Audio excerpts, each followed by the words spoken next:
Казахстанцы задолжали по кредитам почти 6 триллионов тенге. Совокупная судная задолженность по кредитам физических лиц составила на конец июня 2018 года 6 триллионов тенге, что на 2,3% больше, чем в прошлом месяце. По данным аналитиков, более половины розничных займов составили беззалоговые потребительские кредиты. Их доля за месяц выросла с 51,3% до 51,7%. Доля онлайн-компаний в структуре выдачи розничных кредитов за июнь составила лишь 2%.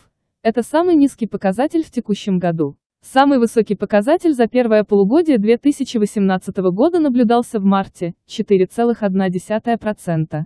Онлайн-компании предлагают быстрый заем через интернет, чаще всего в течение 15 минут.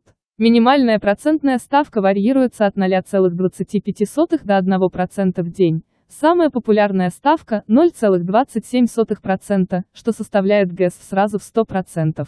Срок займа – чаще всего до 1 месяца, 30-31 день. Минимальный срок – 21 день, максимальный – 365 дней. Максимальная сумма в сегменте – до 300 тысяч тенге. Наиболее популярная максимальная сумма – до 200 тысяч тенге. 16 июля Нацбанком были включены поправки в законодательство по регулированию онлайн-кредитования, где установлены предельные ставки в 100% годовых, напоминают аналитики.